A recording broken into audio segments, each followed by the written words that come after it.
Welcome to Directionally Correct, a Felix podcast with Cole and Scott. Today's guest, nobody. There you go. There we go. I love it. Thanks to our sponsors, One Model. One Model helps people leaders at large organizations make consistently brilliant talent decisions by unlocking the analytical value of the data dispersed across your business. One Model's people analytics platform takes all of the heavy lifting out of data extraction, cleansing, modeling, analytics, and reporting of enterprise workforce data. One Model pioneered people data orchestration and has perfected the ethical use of AI and data science for leaders who need transparent and explainable decision support systems. HR and business teams trust its accurate reports, analyses, and storytelling capabilities. Data scientists, engineers, and people analytics professionals love the combination of governance and flexibility that no other workforce insights platform can provide. To learn more, book a demo at onemodel.co/directionally correct. All opinions are our own and do not reflect those of any other organization. We got to keep things fresh, though. Like, how's Gen Z going to respond to us? I think I disagree with the notion that we have to keep things fresh. Our audience, like, we can get sweet shirts. Do you really think anybody in Gen Z listens to us? When does Gen Z end? Like, are they like 27 now? I don't know when Gen Z is. Let's stipulate that they're 25. Do you think anybody in Gen Z, anybody 25 or younger listens to our podcast? There has to be some grad students that do. Yeah. And if you do, email Cole. He's waiting to hear from you. I'm not. I am definitely not. Cole he's asking, he needs more things to do. You know what I have heard, though, is that Scott is actually waiting for you to email him. He does real research. He wants to talk to you about it. So, hey, everyone email me. See what happens. By the way, he also doesn't answer emails. So he's sending you off the trail. He really wants you to find him in person. I apologize, everyone on LinkedIn, for all your invites and the messages that are just sitting there. It's really sad. Like, I go in and like there's people I like, I respect. Sorry. Like I see you sitting there. I'll get to it eventually. I pop in like once every 3 months. The funniest thing to me is I have to explain you to other people. How does that go? Well, because like people assume that you're rude or breaking social convention. I'm like, nope, that's just Scott. He doesn't hate you, I swear. He doesn't hate you. This is just him. No. Yep. I just can't be bothered. I hate to put it that way, but like it's a self-protection mechanism. Like, yeah. I get overwhelmed. I get so overwhelmed. I get overwhelmed by text messages from loved ones. I'm like, oh my God, there's a lot. So how many is a lot? Like 2. 3. Yeah. It's like a very not a lot number is a lot. I mean, if it's a lot, like a truly a lot, it can be overwhelming, but no, I kid, of course. What I dislike, we never really talked about this. Like, I love talking to the people that I love, this sort of thing. But what I cannot stand is like texting behavior where someone will write 3 words, 7 seconds later, send me another message, 3 words, another message, 3 words. So you get like 15 in a row. Mm-hmm. It's like, and the entire time my phone's going ding, ding, ding. It's like messing up my TikTok video or something. Yeah. And I imagine that's what text messages were like when they were using like a stone and chisel. So you could only do 3 at a time. It's like, it better make it worth it. You know who you are out there. Scott, what are we wearing? Well, I mean, this is all you. This is Cole's doing. These are the ugliest fucking shirts on planet Earth, but the first directionally correct shirts do exist. Scott has one, I have one, and our beloved patron Emily Pelosi has one. These will never see the light of day again. They're awful. I don't even know where to begin. Thank you for putting this together. You're welcome. You're welcome. This is not a reflection of your design skills. This is what they gave you, right? This is not what you ordered. They did not give me what I ordered. Okay. It's correct. And I was actually trying to create a way for other people to be able to buy them as well if they were interested. And they just screwed the pooch on this. So. It's cool to have like a directionally correct store so that people get themselves a little pencil topper or something. Needless to say, no directionally correct store is in our future plans at the moment. Why does Emily Pelosi have one? She is, I can't remember the name of it. We have like 2 levels of being a patron, and she's the only one at the premier level. So thank you, Emily. You get a really shitty T-shirt as a consequence. You're welcome. She's my number one celebrity crush. This is great. It's a very circular thing going on It's here. not creepy at all, and you keep bringing it up. So well done. I love Emily so much.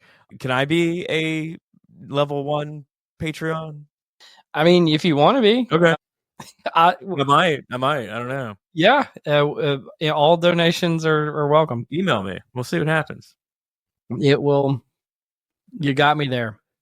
But I did want to say, I think this is the last episode of our sponsorship with One Model. Yes. So I did want to say a big thank you to them for sponsoring the last 15 episodes of the podcast, and actually kind of make an announcement of sorts.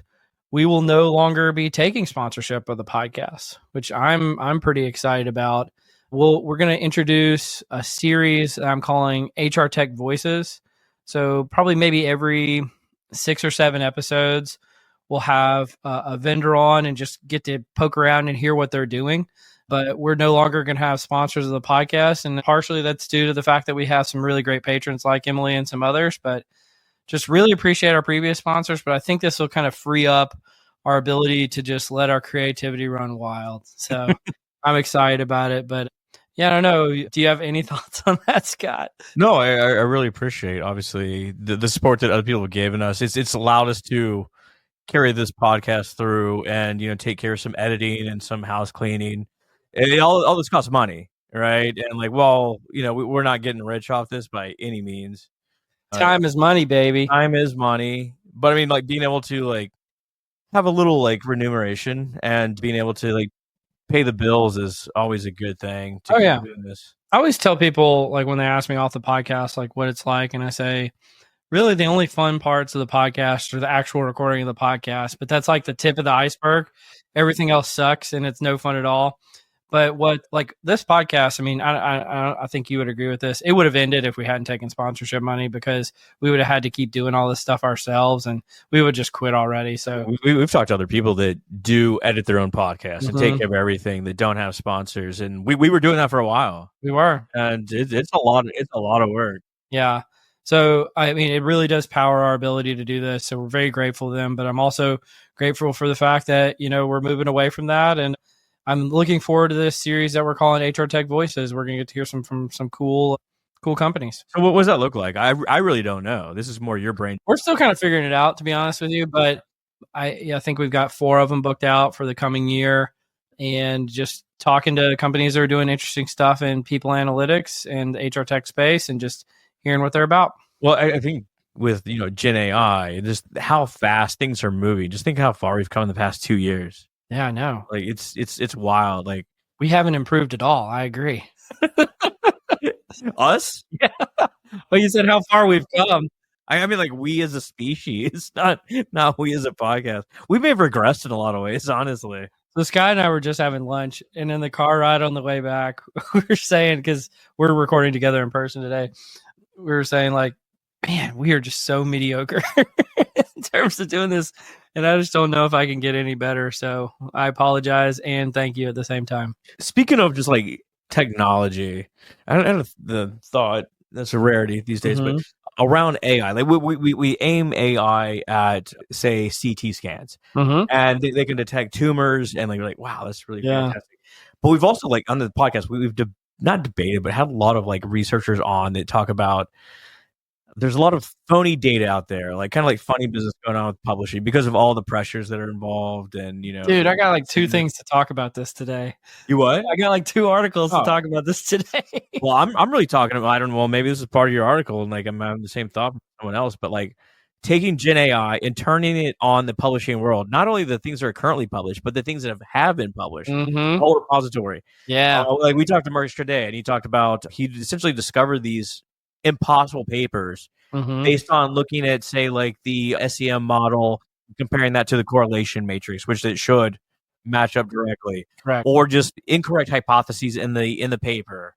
Well, how would you know if it was not a typo? I mean, presumably you should catch a typo in editing and. Well, I mean, there's certain things our hypothesis was significant when it was not. The typo is always in favor of proving the hypothesis. It is funny how that happens, right? Yeah. Or I don't. I mean, there's certain things like it's an A and it should have been an. I mean, like, that's Sure. these things happen. But I'm talking about legit things that impact the quality of the paper or the findings that may not be fully evident if you're not looking at a hypercritical eye. I totally agree. Or maybe like wreck an entire career of someone that publishes a lot of these sort of things. I think it's like the classic trade-off between short-term versus long-term thinking. Okay. In the short term, yeah, it's going to fuck up a bunch of people's lives. Like, let's be clear. If you find out you got a bunch of researchers, but in the long term, it's going to restore faith in the scientific community and what is published, and improve the quality of what is published. Because scientific papers aren't just for science. People use those findings to do stuff. And if they keep using the findings and they keep not getting the result they expect, that's actually wasting people's time. It's hurting people. It's hurting, presumably products, yada, yada, yada.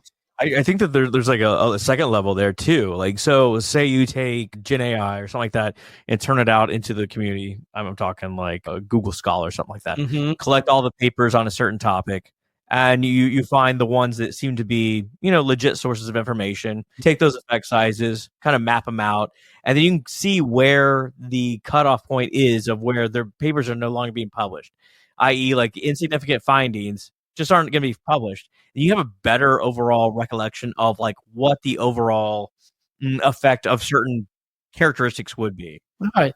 You're sending me down a different pathway now where I'm like, I wonder if you could use AI to generate synthetic data to solve the file drawer problem. That's what I'm getting at. Okay. That's what I'm getting at. Yeah. Like, there's only a certain number of papers that are published. You could weed out the ones that don't appear to be scientifically sound or just have data so messy. We're not going to call it fake. Data so messy that it doesn't appear to be real. Take those out of the equation. Look at what the distribution looks like. Fill in the rest of that distribution, a la, is it Kep's like 2012, something like that. And now you have a pretty good indication of what the overall effect size of specific variables are on whatever dimension you're looking at. What I think would be interesting, and this isn't the exact appropriate use of this term, but what if you factor analyzed all of psychological research just to find out what are the things we actually know, right? So like thinking like dimension reduction, and just taking like, there's the proliferation of theories, the proliferation of studies, the file drawer problem, like all the different things, and you just boil it down to like, what are like the 10 things we actually know in IO or like overall? Well, you could do it for all science disciplines, but like, let's start with IO. Wouldn't it just be fascinating to know what are the things that we actually know that work reliably? What's the relationship to performance for certain things? Yeah. Job satisfaction. Yep. And like, what if you could do some kind of study that got rid of like all the covariates? Because I think we referenced the other day, there was like a study that shows like the 120 things that predict turnover. I'm sure a lot of those are just correlated with one another. Of course. You just get rid of all of them. It's actually 3 things. 3 things predict turnover, and that's it. I mean, when it comes to turnover, I think that a lot of it's going to come down to like your relationships with your boss and your coworkers. Yep. And then when you get past that, it's pay satisfaction. Hygiene motivators. Yeah. Factor theory. Anyway, so yeah, I think that like we're just at the tipping point of AI and like turning it loose on not only what we're doing in the future, because people talk about writing Gen AI research docs, but turn it loose on what we already know in the field. Have you seen this meme? Sorry, this is kind of related to how you teed it up about like finding cancer and everything. Yeah. Where it's like a picture of Elon Musk in 2015 saying in 3 years there's going to be driverless cars. And then there's another guy, must be a famous scientist or something. And it's like in 3 years, we're going to be able to like identify with, you're not going to need a radiologist anymore to identify like cancer or whatever. And then in the third picture is just a car stuck in traffic. And it says people driving drivered cars, radiologists driving drivered cars on their way to work. Have you seen that? No. Basically, it means like all these predictions are full of shit. Because you're not going to need a radiologist. You're not going to need to drive your car anymore. And it's like 2024.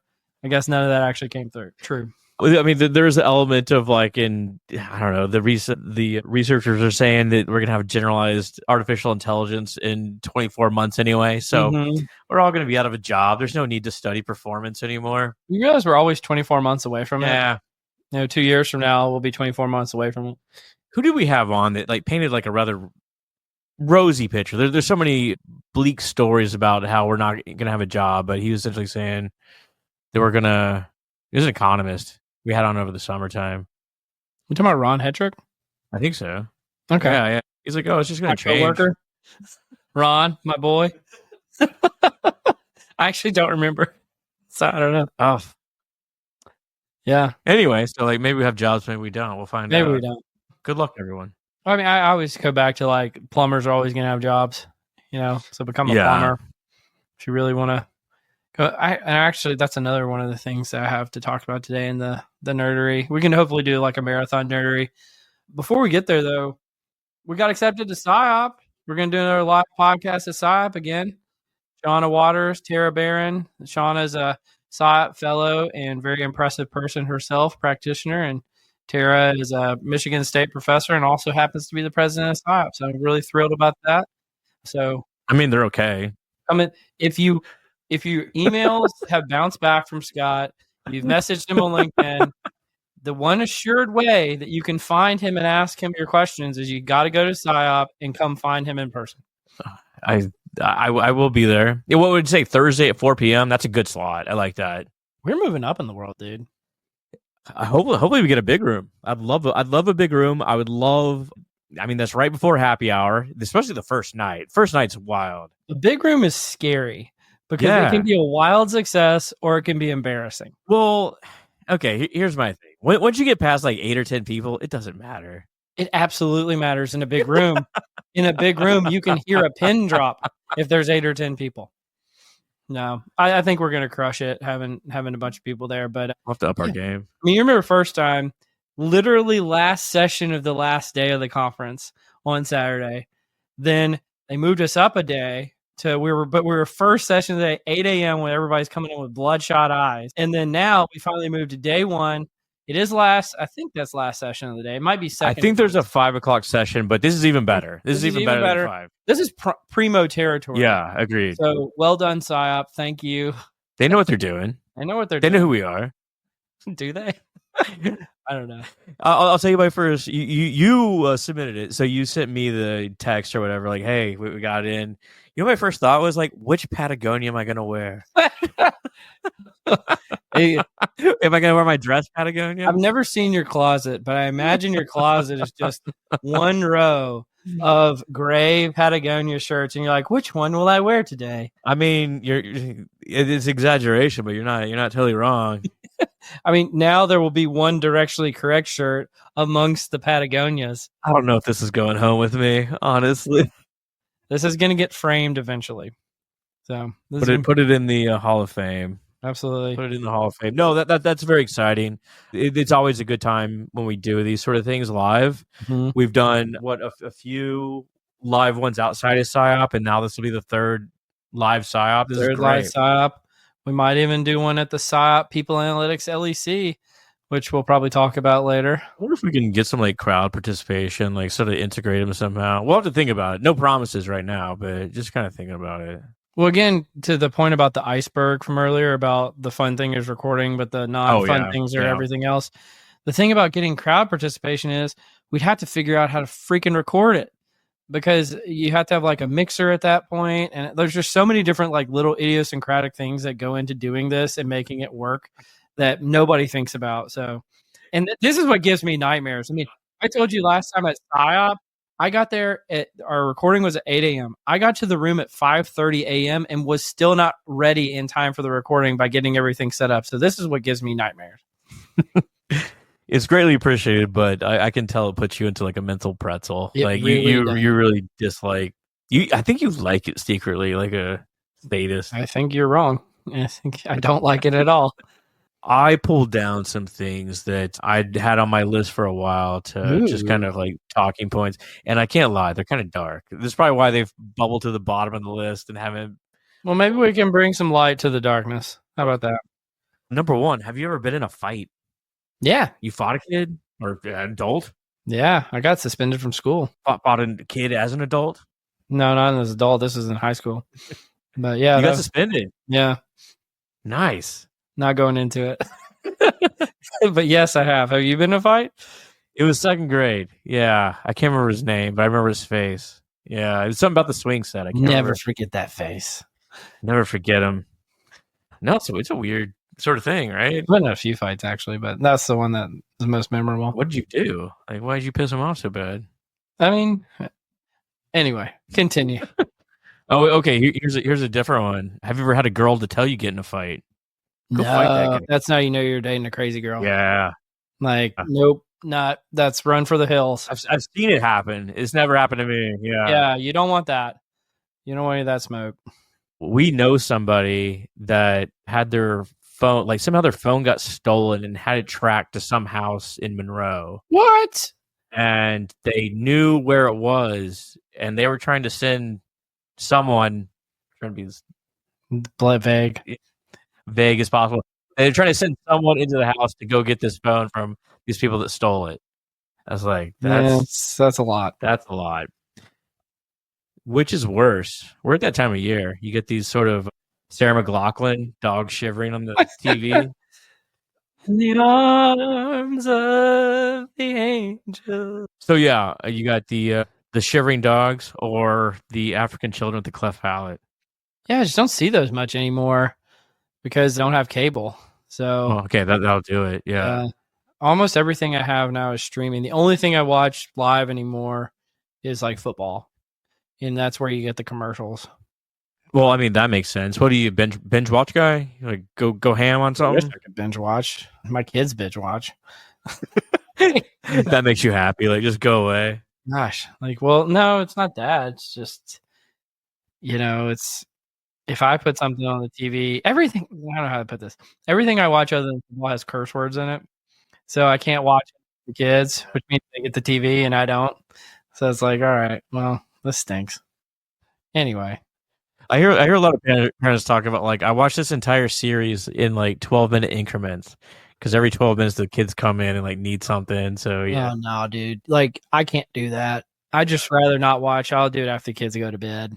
If I'm gonna watch a series, I'm gonna watch a series. They stay in bed, no worries. Yeah, it's not a big deal. They're good sleepers. We're nappers. You are a napper. Yeah. It never gets old. Nice. You've been working on that one for a long time. I've definitely told that joke on the podcast before. Are you a Harambe guy? I don't know what that is. Harambe, the girl that was killed in the Cincinnati Zoo in like 2013. So you know how like I'm not on social media anymore? Yeah. Certain things just right over my head. Don't see them, don't know them, don't know about it. I mean, like justice for Harambe. He was sitting there. A kid fell into his enclosure and they shot and killed him. That's pretty bad. What would you do? Like, okay, like you got kids. Like, if you go to the zoo, surely that's what kids like do. They fall in the monkey pit. You go in after them. I don't know. Depends on the context. Okay. Because like, if there's like a zoo person there, I should be like, zoo person, can you get them? But like, if there's nobody around, and the girl is coming over to the. I mean, you're gonna save your kid. You got to go in. Right? But there's contextually, there could be like easier to save, harder to save, depending on what's going on. But you're gonna save them one way or the other. There's a lot of factors. Like, how many kids do you have? Who's gonna carry on my legacy if this person gets killed? You got the one kid. You got to go get him. Yeah, you got 12. Get all your eggs in one basket. These are dark. These are How dark could they possibly be? It's like, well, there was a monkey in a zoo who they murdered. What do you think about that? He's a internet legend, Harambe. Okay, last one. I'll keep it dark. Ever seen a crazy car wreck? I have. Yeah, I remember it didn't even feel real. I was driving down the interstate, and it was like probably 2 or 3 cars in front of me, and this car, I guess, just swerved into the median. And they just started rolling and rolling and rolling. Really? And it just like, it felt like I was watching a video because it was just far enough away from me that like wasn't worried about like, yeah. Like, and the people didn't even slow down. That was the crazy part. And then it's just like, I'm like, did that just happen? I was like, yeah. I mean, it was like a crazy video. Like you just see those videos of cars rolling over and over and over. It's here in Dallas. This was in between Ruston and Monroe, I think. I mean, cars get going pretty fast there. Yeah. I was like, that's wild. Have you ever seen anything like that? I was in a rollover car wreck when I was 17 or so. Lucky to survive that. But what sticks out to me is like this third person just standing there like, oh my God, that just happened. Was this guy was just tearing ass down a residential neighborhood, but like kind of a little faster, maybe 35 mile an hour sort of street, and he's going super fast, and it was nighttime, and like hit the curb, and we could see him. He flew and landed under a minivan. Oh wow! And it was nighttime. It was like midnight, and I was probably 18, something like that, and ran over to the house of the owner, and I was like ringing the doorbell, trying to get him to come out so he can call the cops or whatever. And he was freaked out. Like he seemed like he may have had a gun or something like that. Like why would someone be frantically ringing your doorbell at midnight, right? It is pretty shady. Yeah, it's weird as hell. But it's like, someone just landed under your car and possibly dead. He was fine. He had like road rash and stuff, but yeah, it was a wild scene. That is wild. Wow. And I mean, just imagine if that had gone a different way, you wouldn't be sitting here wearing an ugly ass shirt right now. I mean, there's lots of forks in the road. Did you see that Google invented a quantum computer, and it carried out some calculation that they said shouldn't be able to be processed for like 1,000 years? Yeah, they said it might have proved the multiverse. Yeah, so it proved that there are so many dimensions. See, it's funny what makes it to my radar. Harambe, just whoosh. You know all the lame stuff. You don't know about Harambe. Google Willow is what it's called. I think it's called Google Willow. Is it? Yeah, name of the computer, and I get all that stuff. That makes it right to my death. It's like, is there a multiverse? Absolutely.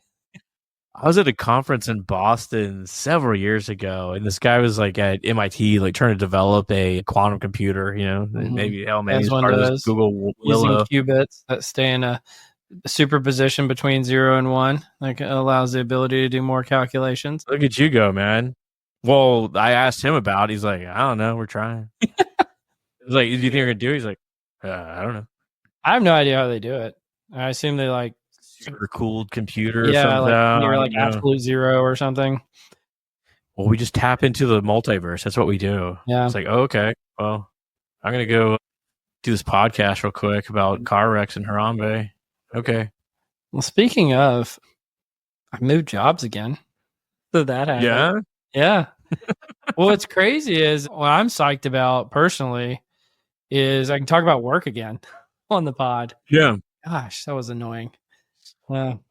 What, you just feel more comfortable about sharing? Obviously, when you work for an organization, they don't necessarily want you to give them the way. Dude, I could have gotten fired. That'd been super lame. Like to just share like a positive story about work, and it's like, oh, and by the way, you're fired. So I don't know. I'm just pumped. Getting to join Lighthouse, previous sponsor of the podcast. Ron Hetrick is a coworker of mine now. So is Mark Hansen. Shout out to Ron and Mark. Ron and Mark, the greatest. But yeah, it's good times. Good times are coming. Yeah, you seem happier. You seem like just a fresh start. That's great. It is. And yeah, I mean, like, I liked it before. When I was at Orgnostic, getting to be on the vendor side. It is fun. It's a different. When I joined Orgnostic, and I feel this again immediately, is I realized that I had plateaued in my development because I just started like, it was kind of like Groundhog Day. Okay, we're doing this to predict turnover again. It's just like, you're not really growing. You're not really learning new things. And then you go into a completely different kind of swim lane of work. And it's like, you're back to being a beginner again. And it's so fun in a lot of ways. So I'm pretty excited about it. And then it's also new in the sense that getting to be kind of like a people analytics or an IO-psych type person at a company with a bunch of economists is super interesting in itself. And so I'm learning a ton. I hope they're learning from me too, but I don't know if I have much to offer. But so what are you doing over there? Well, I'm leading the research. It's kind of like a few things, but I'm leading the research. It's a VP of research innovation, and talent insights. So the innovation part is improving our product. And then the talent insights is going out and like doing thought leadership type stuff. So speaking at conferences, doing webinars, showing people the value of using labor market data in the workplace. And so it's pretty neat. And I'm pretty excited about it. That's great. You can like apply these principles of psychology that these economists have no idea about. Yeah. When everybody thinks that psychologists like read minds anyway.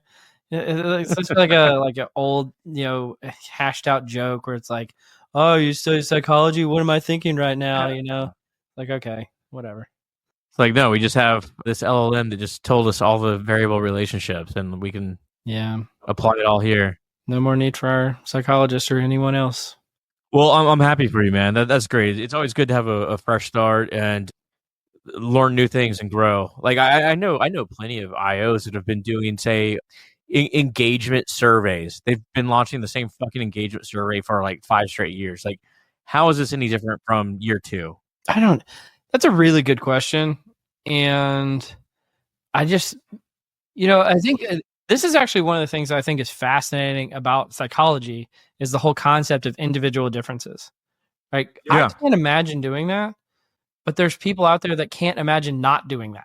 Does that make sense? There's definitely find your groove and go for it. Yeah, totally get that in a lot of ways, but also it's like binge watching shows. Sure. It's like I've had enough Criminal Minds for one day or whatever. I don't know. I've never actually seen that show. Like one of my favorite go-to questions, and you even heard me do it at lunch today, is I always just ask people, "Do you like working here?" Yeah. Right. I just love that question. And the funny thing is, you'll hear everything. Some people will be like, "You know what? Don't have to think too much here. It's great." Mm-hmm. And then sometimes people are like, "I get to think a lot here. It's great." It's like those things are polar opposite. And yes, and I mean, there's certain folks that they just want to be told what to do and move on with their life. Like, okay, that's what I do, and I should go for it. Other folks like, no, I want to think critically about this thing and like how to make it better. But both are being productive. Yeah, both are meeting their, the work demands. Yeah, but it's just different ways of thinking. It's like comfort with ambiguity almost. I don't even know how we got on this like tangent here. Well, I want to ask you this actually. Yeah, and I mean, you don't have to share like any particular like bodies of work or anything like that, but why do you like people analytics and psychology? Like why? Because I think that's like the subtext of a lot of what we talk about, but we never actually say like, what do I enjoy about doing it? Yeah, I think at the root, one, I like the basic psychology research. That's what gravitated me towards it as a student, right? I love the ambiguity and problem-solving nature of what I do. A lot of the stuff has never been done before. So I get to go out and like research what other fields are doing. And at the end of the day, it's not true for every IO, but definitely for me, I feel that I'm a tool builder. So building tools that other people can use to make the workforce better. He's a tool builder. Yeah. I'm not a tool. I like to think that I'm not the tool. You were going, I was like, no. I got a tool shed. Like what's the funnest kind of tool to build, I guess is the way I would put it. Oh, well, I mean, it's not like a hammer and a nail situation where like everything's a nail. It's definitely like sometimes I never wanted to build a shiny dashboard again, but I can. This sort of stuff. Air 5, right there with you, man. No, never again. It's not necessarily the building of the shiny dashboard. It's the people that critique the shiny dashboard that are the real issue. Of like everyone's got an opinion on like the color and the font and like this sort of shit, and it ain't easy to fix because the code gets really complicated really quick. But psychometric instruments, I mean, I did that for many years. That's a lot of fun.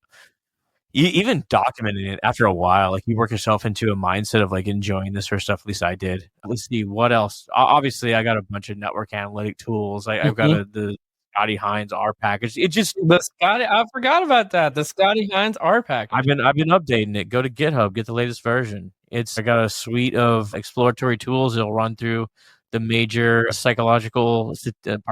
statistical analyses that you can use and input as many variables as you want. They'll just rip through them. It's pretty awesome. We got hey Cole. Recently, we just updated it with linear discriminant analysis and XGBoost. So you just like pop in the variables and do it for you. Woohoo, baby! Oh my God. I can hear all the ladies running right now. I can hear all the data scientists just sprinkle a little XGBoost onto their model.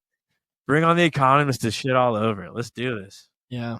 Well, I feel like this is kind of one of my running theories about data science in general is that there was a point in time where you like actually had to like build out an algorithm.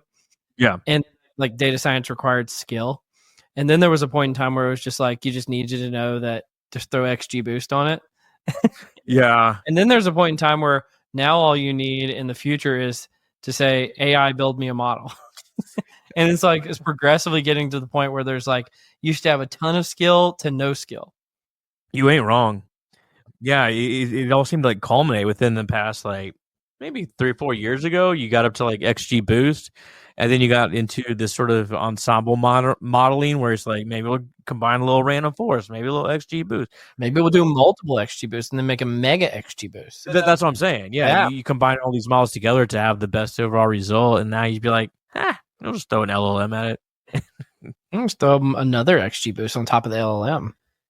Yeah, and just automate the entire process. It reminds me of, it's like, when your kids are like, you say, yeah, I win times infinity.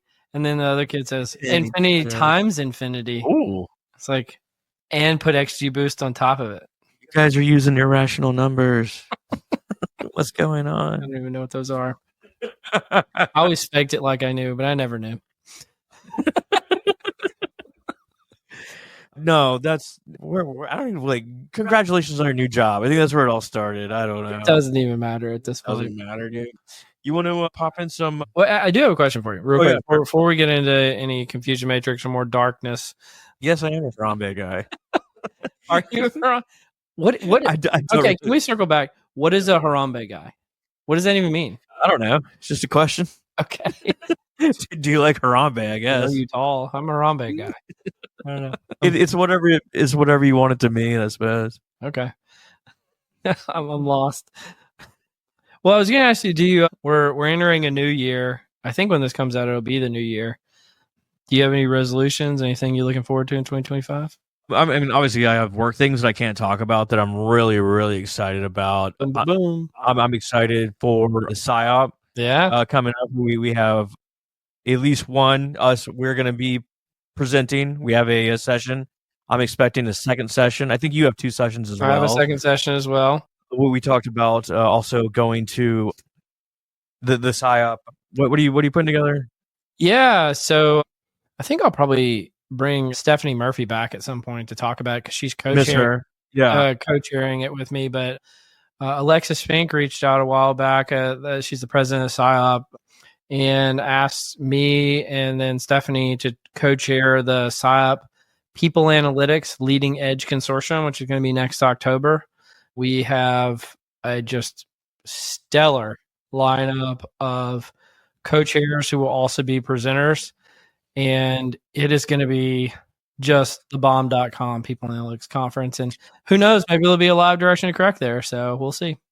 Well, I mean, you're neither a leader in the AI space nor the people analytics space. So we had this. What do you know? Oh my God, that was hilarious. And I got to give Kristen Sabo, a previous guest and friend of the podcast, credit. So we submitted a PSYOP session this year about people analytics, like leadership or whatever the topic is. And it's, it's just a rock star lineup of folks who do people analytics. And one of the reviewers we ultimately got rejected said, none of these people are neither people analytics nor AI experts. And they rejected us. I was like, if we're not experts, who are the fucking experts? Fucking Einstein over here. And yeah, like I presumably the person who left the comment is the real expert and everybody else is not. So he is the person that created the quantum computer. Yeah, Google will. It is such a luck of the draw. You don't know. Like, I think this year they solicited, like, if you submit a session, you have to be a reviewer. Did they? Yes, I believe so. Okay, I always review anyway, so I don't have to think about it. But yeah. So I think you had a lot more blood in the game. That's a weird phrase. Blood in the water. Yeah, whatever. Sharks in the water. Fresh blood. Red ocean. Yeah, I've said fresh blood a few times. Fresh blood. New blood. Yeah. Blood. I think that there's also, like, PSYOP's also, like, at a crossroads. Not a crossroads, but a a weird like mesh point of, it always has been, academics and practitioners. Yep. I think the academics are looking for a certain thing and practitioners are looking for something else, and trying to balance those two and bring it all into like one overall conference it's a challenge. It's kind of a schizophrenic field. It has two names. It's industrial and organizational psychology. It is scientists and practitioners. We're the kind of people who can't figure shit out. We're always in a state of trying to mesh. Yeah. Anyway, you want to do some confusion metrics? Oh wait, hold on. Are you looking forward to anything else? Sorry, I never asked you to return. I am actually looking forward to the PSYOP one. I'm pretty psyched about that. I don't usually get psyched about conferences because generally speaking, they're not usually that informative, but I think this one will be. I don't know. Where are we going? Denver? It's Denver, right? Denver, and then the LEC will be in Atlanta. Cool. Also. But yeah, what am I looking forward to next year? I don't think I'm gonna do a New Year's resolution because I realized I didn't really keep mine this past year, and I felt kind of like a jerk about it because we announced it on the podcast, and then like immediately I stopped doing it. But yeah, I think I'm going New Year's resolution list this year. So hopefully I just get to be so bold. Real deal. So bold choice of you. Yeah. Well, that's how this whole thing got started. I mean, I did a New Year's resolution that I was going to write one article. That one article led to a bunch, which led to me joining that thing with Al Adamson, which led to us talking about doing the pod. I mean, there's so much in life that is just about just like showing up, doing something. Just do something. Just doing something, saying yes. That's like my typical advice to graduate students. It never lands. Yeah. I think they assume that I'm giving like some kind of like cryptic wisdom. Yeah. Like, no, take what I'm saying at face value. It's just do things and things will manifest as a consequence. If you do nothing, nothing will manifest. God, there's lots of places I could go here, but because really they want to say is like, well, what things should I be doing? And like the things that you want to be doing, and they're like, just tell me the formula for success, a wise one. And this is how I've managed my way through the career, is like seeing things that I thought were problems and I could fix with like interesting solutions, go and prototype or more than prototype them, eventually show them to someone that at that point they can't say no because they're trapped.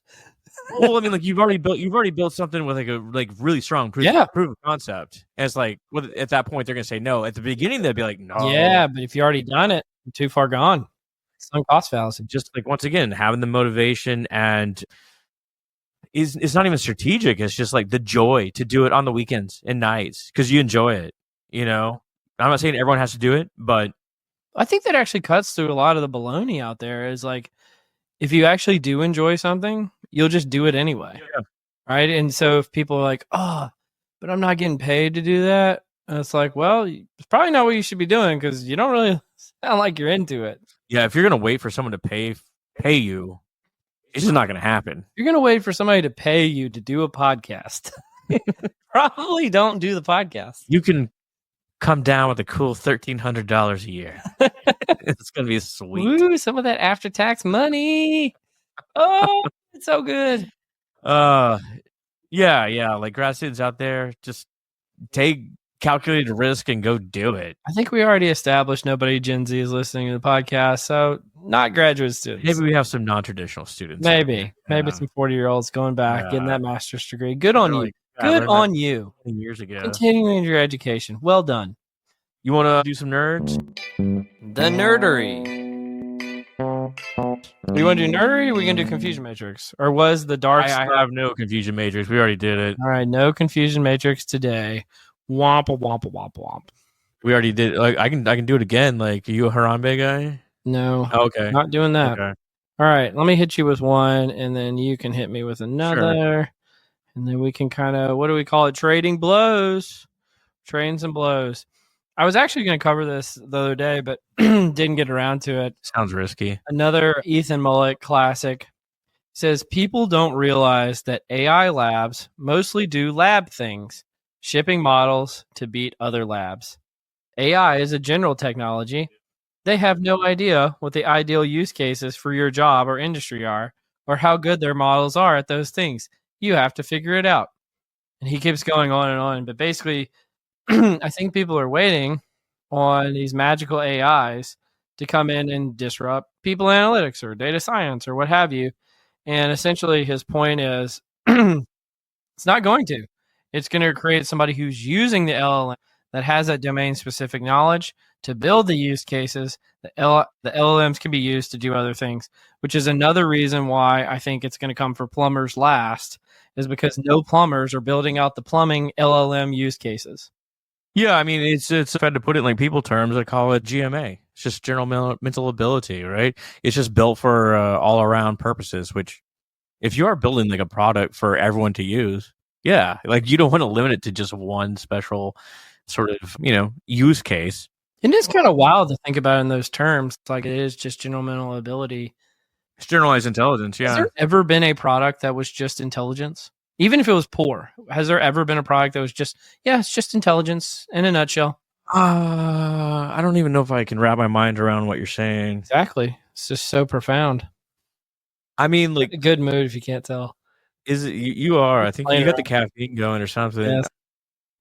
I mean, I guess in certain senses, like maybe the car, the automobile, it's used for you can use it as a truck. You can use it to take the kids. You can use it to take yourself. It's just transport in general. Yeah, that's transport. That's not intelligence. No, I'm not saying it's. I'm just saying as a product. I think that's the truly wild and revolutionary part of it. Is in my mind, I don't think we've had a product that was just blanket intelligence before, even if it was bad, and therefore just we're not used to it as a society because we've never had a product like that. I mean, there's nothing like it. The only thing that I could compare it to would be Siri, Alexa. Yeah, but those never worked. I feel like. Well done. Thanks for joining us, Siri. I mean, you had Ask Jeeves back in the day. Ask Jeeves was pure intelligence. Really great reference. Yeah. And it was just some, British butler who was answering your questions. Just a static image there, baby. Just a static image. No, that's really interesting. And Ethan Mullick is on it, man. He's out there. We love him. If you didn't abandon our podcast that one time. By the way, just the one episode that we had a guest no-show, that was absolutely Ethan Mullick. Not joking either. He just didn't show up. He's got important things going on. But like along the same lines, this article is actually a book chapter called Identifying Personality Dimensions and Characteristics of Digital Agents. So digital assistants with personalities can improve our experience and trust, but existing personality models are too complex for many design use cases. So what these researchers did is develop 8 assistant characteristics based on personality and stereotypes from popular media, and they had 19 people interact with them. And what they found, not particularly shocking, is that friendly, authentic characters were rated most likable and trustworthy, while unfriendly or depressed characters, think like, the robot from Hitchhiker's Guide from the Galaxy. I liked him. Oh, I'm sorry. Yeah, he was like my favorite character. That was Professor Snape. Was it? Same actor, yeah. Really? Yeah, he's dead now. They were less liked. The key dimensions identified were a balance of power and professionalisms, and that's about the main gist of that. I'm not sure I got what to do with that. Well, what you can do with it is like we're going to be interacting with these AIs. But make them friendly? Is that the point? Yeah. If you want to make them likable, I mean, you can make them depressed and anxiety ridden if you want to. It's all for nothing. Especially when that becomes like your new best friend that you talk to all day. I will say, and this is because I think it was you who was talking about this, and I tried it out the other day. I did this talking to ChatGPT about a problem thing that I was having with work. And I'm telling you, on the other side of it, I felt better. I really did. I was like, wow, was totally unexpected. I've heard people talk about it, but I actually did the voice thing and it spoke back to me. And I was like, this is really helpful. And I had never, because like I tried Siri, tried Alexa, never had anything that remotely resembled like, okay, this is helpful experience before. I was like, this is really great. I used it last night. There was a free kick in the NFL game, the Thursday night football game. It's like a very rare sort of rule situation. I asked ChatGPT about it and told me a little bit of background about it. But like, think about a new employee onboarding. Mm-hmm. They don't want to ask their coworker like, hey man, like I can't figure out how to get our meeting system to work. Can you help me out here? Dude, I Or ask like, everybody. I just blowing people up. I believe you do. We'll say normal people. Like they don't want to look foolish. Yeah. You give your little like onboarding buddy chat GBT or whatever LLM and ask all your dumb questions here. Then you collect all those questions and get rid of the people that you don't want to keep around anymore. Absolutely. I love it. I love it. Let me pull up the next one I got for you. I think you'll like this actually. That's actually like a really interesting use for LLMs to give here's your onboarding buddy and just, hey, if you got anything going on, you want to know about your pay stub, you want to know about whatever, it'll point you to it. And if you have any like more complex questions, go to your coworker. I mean, the thing I said from the beginning, a bunch of people have said this is not unique to me. I said in HR technology, the number one use case is knowledge management. And right, that includes onboarding. Just put all your documents, all the pieces of information that you would ever need in one place and have the LLM be able to query it. That's, the secret sauce. But again, back to what Ethan Mullick said a second ago, that's not just going to happen natively. LLMs aren't just going to create that capability. You're going to have to create the use case yourself or have a company who creates it. Otherwise, it's not just going to happen organically. This is where like there's two things. Like one, I appreciate the generalized approach. So if the LLM can do anything, you don't have to go to like 4 different links to do whatever you want. And 2, like the LLM has to do something.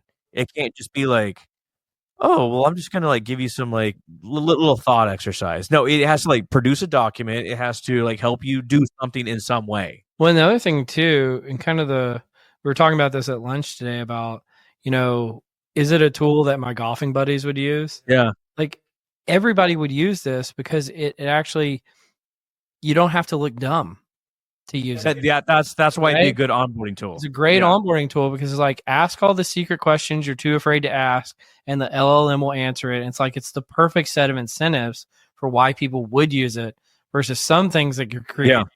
No one's ever going to use that LLM thing. It's like, we're going to get LLM that's going to figure out the toilet paper. It's like, well, no one's ever going to use that. Sorry. I mean, like I used it as a hypothetical, but I definitely had to ping someone I knew at my company to figure out how to set up the meeting system. And I just set up one call with you because I messed it up with our VP. And then there's a cutoff point where you've been there too long to ask. Yes. You're like 7 years in and people are like, you still haven't received a paycheck and you never told anyone? I was just too afraid. I'm sorry. Owed like months and months worth of back pay. All right, let me hit you with one. This is a little bit of switching gears. This is good stuff. So it comes from an article called Beyond Change, Personality Environment Alignment at Work from Denise Onez, big PSYOP person, and a few others. And this guy Cheeseman put together a LinkedIn post about it. Really great name, all-time name. And it talks about how researchers are looking into something really interesting, how our personalities change or don't change as we get older, especially at work. And what they found is, because I was always kind of the mind that personality is, again, an individual difference, relatively stable throughout your life. But what they found is that your personality is mostly set by age 30. After that, changes are incredibly slow. They call it glacial. The biggest personality changes, however, happen in your 20s. All right.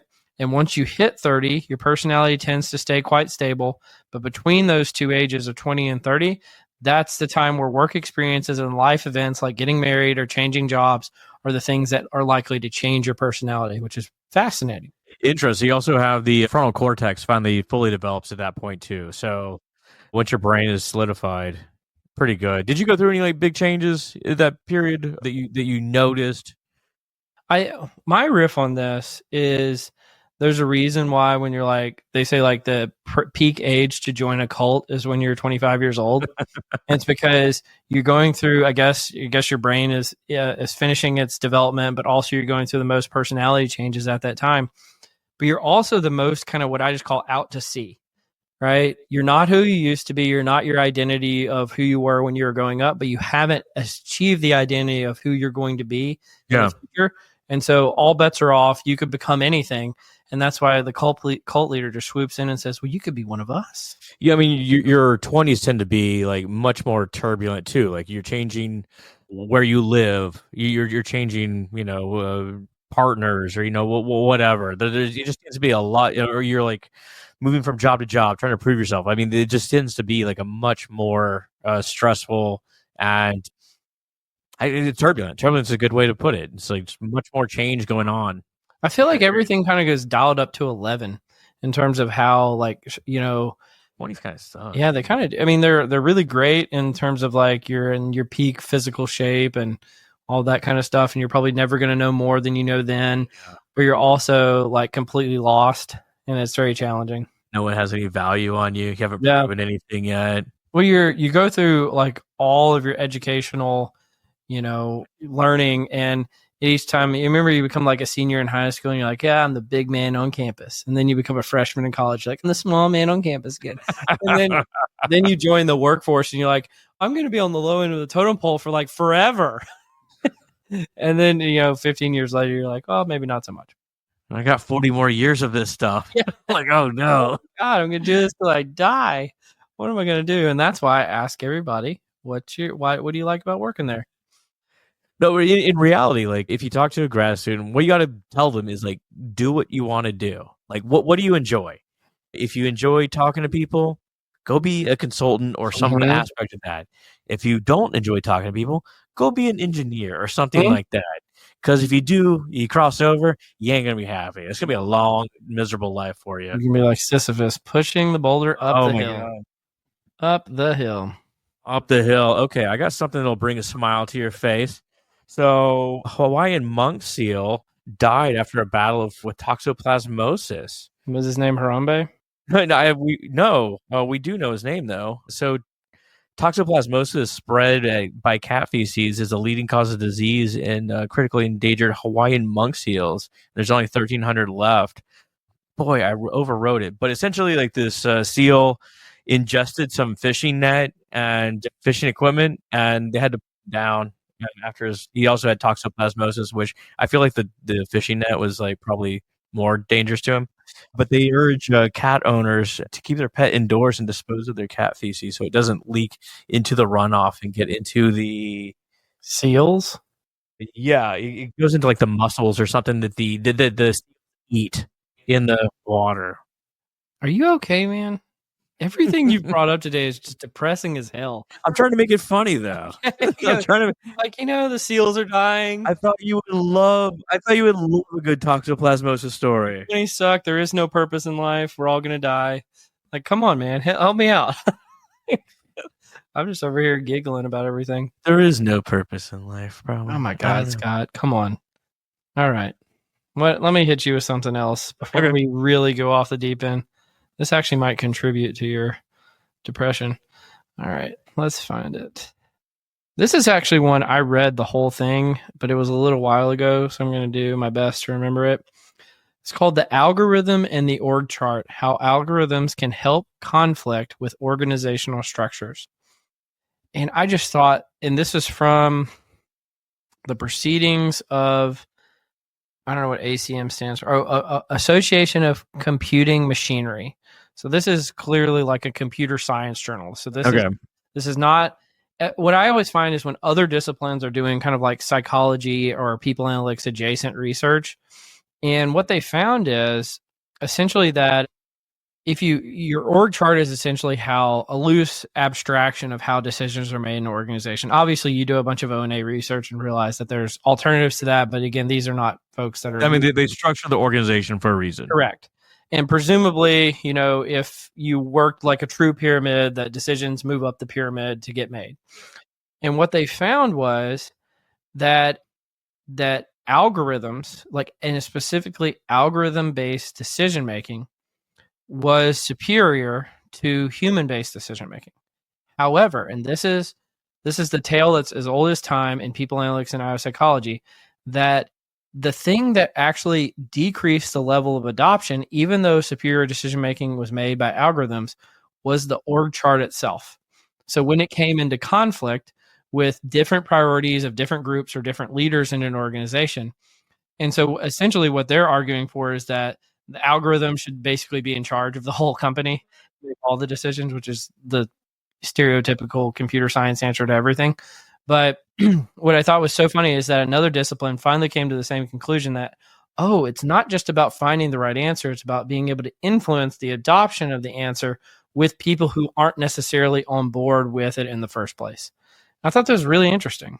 That is interesting. And like you said, we know that mechanical judgment is better than human judgment. I mean, this is like one of the things that we do know in psychology, this sort of thing. And it goes back again to like we've talked to a million people analytics folks, and like it's a continuum from first, do you have the data? Do you have a way to warehouse the data? Do you have the people to analyze the data? Do you have a way to actually get the data out? And then finally, can you actually influence people to change with the data? There's a lot that has to go right, including the last bit there. So even if you have all the pieces in place, trying to get leaders to change their mind, it goes against what they believe. And I think again, that's why I say it's a tale as old as time, because what you're describing is what they call the algorithm in the org chart. What your research is essentially the quote unquote algorithm, and it's you're fighting City Hall, i.e., the org chart, in terms of trying to make it happen. And I just think it's interesting when you see other disciplines kind of run up against that. I'm in the middle of reading Laszlo Block's work rules book. It's so far fantastic, but there's a great quote in there. It's for someone at Google, because of course he's from Google. It was something about like bringing data to an argument, and a leader was telling their subordinates like, "Hey, you brought me this paper, and like you want me to do this thing, but there's no data in it. So if it's just a opinion, we're gonna go with my opinion." Yeah, I think that's that famous quote: "If you've got data, show me yours. But if you've got opinions, let's use mine." Yeah. That's a good one. That's a really good one. You got another one? Oh yeah. Oh my God, do I got other ones for you? Okay, check this out. We got some more catastrophic sort of information here. So the application of network analysis to uncover. We're going to call this episode "Is Scott Okay?" The application of network analysis to uncover variables contributing to functional recovery after stroke. It's really cool. So stroke is a leading cause of disability worldwide, and identifying the factors affecting the functional outcomes is important to treatment planning. And they can use network analysis as to model these sort of approaches. So think about it like a causal attitude network. So essentially, I remember that. Nathan Carter. Nathan Carter. There you go. Had someone else on that was and Nicole Lettich. Nicole, yeah. So this is a retrospective study. And they took 348 stroke patients and used network analysis to investigate the associations between clinical and demographic variables. I think it was Nicholas Brimner. Sorry, Brimner. I can't remember. Oh yeah. But essentially, they compared people that are high and low functioning after this, and they essentially found 325 connections and identified between variables, and 22 significantly differentiated between high and low functioning groups. Specifically, the high functioning group had a much denser network between these sort of variables. So, I mean, no specific findings here that we can use in a people analytics case, but the application of network analysis is pretty fascinating for a variety of different fields. You know, I think about it this way, and this is one of the things I think is just fascinating that you've been able to dig so deep and become such a subject matter expert in that space. Is, well, I actually have a question for you. Have you ever done anything with knowledge graphs and like the social graphs that like social networking sites use? Tell me more.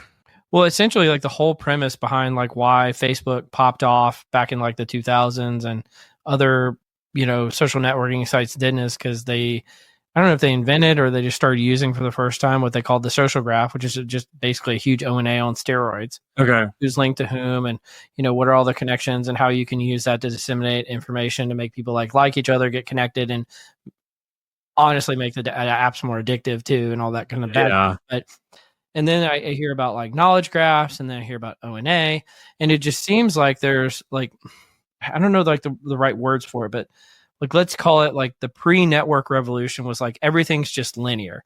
It's like you have an independent variable and a dependent variable. And what's the relationship between the two? Yeah. And then once you overlay things like O&A and you can apply them to so many things, it's like, it's not just one dependent variable and a bunch of IVs going related to it. It's a bunch of IVs and a bunch of DVs, and it's all the interrelationships and then the emergent properties that happen as a consequence of those. And that's really why it's such an exciting area to be in. I don't know. Would you agree with that? Yeah, absolutely. So there's lots to unpack there. Yes, I do use. I can only say so much. I'll put it that way. But I do advocate and use for network analysis in a variety of contexts, such as causal attitude networks and other applications. And also, yes, I think that a lot of people, when they do think about network analysis, especially people that are not necessarily practitioners but like enjoy the concepts, do think about like you got an influencer, they will linearly influence somebody else. But it's not But like that.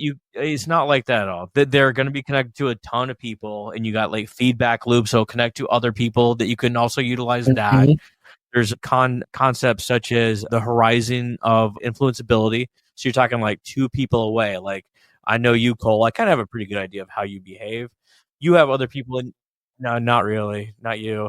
But like you have other people in your network that you maybe tell me about, and I got an idea of what they do. But it's going to be easier for me to influence you than it is them. But there's still some sort of like feedback mechanism that we can also utilize there.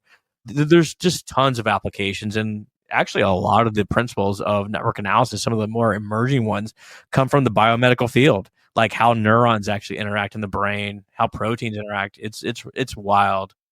I mean, what if we find that like every scientific advancement of the future is actually based on like network graphs or something like that? Well, I think that that's everything does feel interconnected in some way, right? Even if it's like indirectly. But as you see, like in a causal attitude network, the results you get are not that different from factor analysis because things tend to cluster together, right? So certain things have little pockets of influence, and you call it influence, you just call that hanging together, whatever you want. So, I mean, Birds of a feather flock together, as you're known to say, and Michael Arena. sometimes, Homophily. very good. I'm a listener. Homophily. That's a big one. Look at me. We could talk about the friendship paradox later, maybe next time. Is that an article you got? No, that's just the idea that your friends mathematically have more friends than you. And have you ever heard? I heard something like this. Like every person has like one mother, or like what is it? It's like they have double the number of female relatives as male relatives. You ever heard this? No. And I guess it's because in the past there used to be like, what do they call it when you have multiple wives? Oh, polygamy. Polygamy. And so like there were more or more female ancestors than male ancestors because of polygamy for some reason. And like that's just a wild fact, I guess. Anyway, I ain't gonna fact check you, but that's your thing about like your friends have more friends than you do. yeah. It made me think about that. It's like a weird statistical fact that you would not be intuitive automatically. The here, I'll just go ahead and cover it quickly. The friendship paradox is that your friends mathematically have more friends than you because it's likely that you are not the highest connected friend in the group. Even popular people are connected to other popular people. Oh shit! Right, so like someone that's not very popular, they're on the edge of the network. We'll not even put it in network terms. They're on the edge of the friend group, right? They don't know. They may have like one connection who's popular. That person's got 50 friends. Yeah. Now they have one friend. Their friend has 50 friends, right? That popular person's more likely to be connected to other popular people Who have 100 friends. who have 100 friends. Yeah, so Everybody feels like they have less friends than the other people that they know. and even that local popular person, he has like 6 other people that have no friends connected to him, right? You know, so He's just tolerating those fuckers. Hi, no friends. he may not even consider them friends. Yeah, they're just acquaintances. They're just people that I've once met. It's like, God, these people can't get a Have friend. you heard these like crazy stories of like someone like inviting someone else to be like their groomsman at their wedding? Be like, are we even friends? Why'd you? I feel like that's like the plot of movies, but I've never heard about that in real life. Maybe it's because I don't know. My friends have friends. But, okay, one more each, and then we'll cut this thing off. All right. So the article is ChatGPT. Can you take my job interview? Examining artificial intelligence cheating in asynchronous video interviews. And I'm not even going to go into it. I think that explains it all. Is that people are using AI to do interviews for themselves, and is that cheating? I don't think the question is like how good is it, or obviously it's going to be happening if you're doing video interviews. Is it cheating? I have seen like TikTok videos of people holding interviews, being interviewed, and going into ChatGPT and just writing the answer or the question really quick and having it spit out answers, and it gives them like step by step how to do it. And it feels like cheating, but at the same time, if that's a tool you're going to be using on the job, It is. it's just a tool. It's just a tool. Like you're using a video camera, using a calculator. using a computer. Yeah, just using that computer. If that's the new computer, why are you not using it? Then have at it. Like I mean, the value of crystallized intelligence is so low. Well, and here's the thing: is like, is the interview of the future just a test of ChatGPT proficiency? How good at you are using ChatGPT? I'll get my personal ChatGPT to take their ChatGPT. I'll have my ChatGPT fight your ChatGPT any day. My dad's stronger than your dad.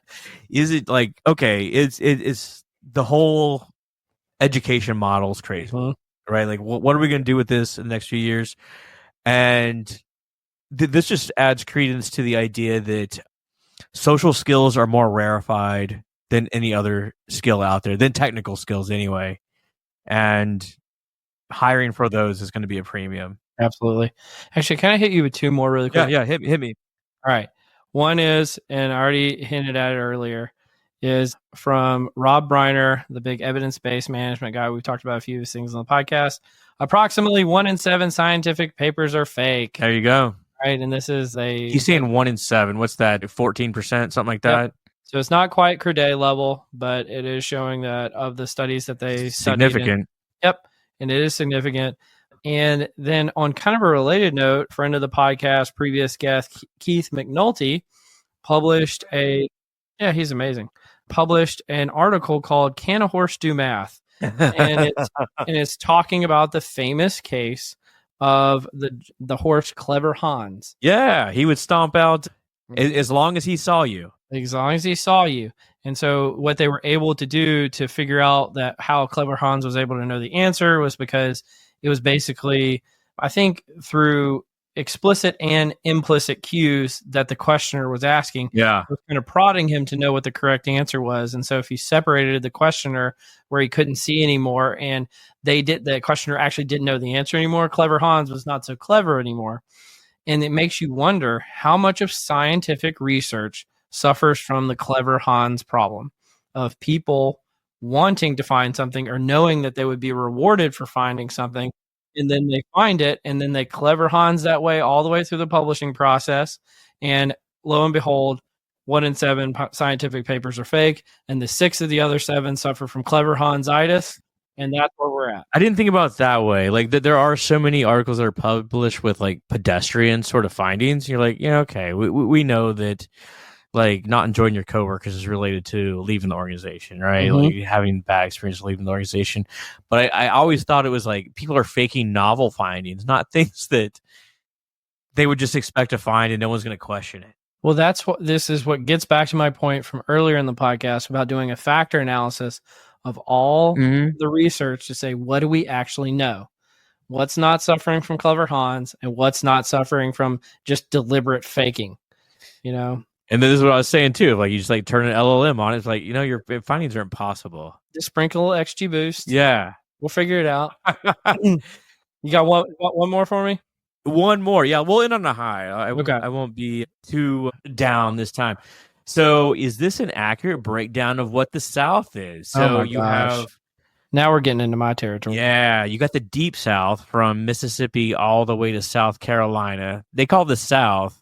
I guess it's kind of like a radius too. Like it all kind of bubbles out. But from Texas, Louisiana, Arkansas, Tennessee to North Carolina, sort of the South. They kind of call Oklahoma, Kentucky, West Virginia, and Virginia.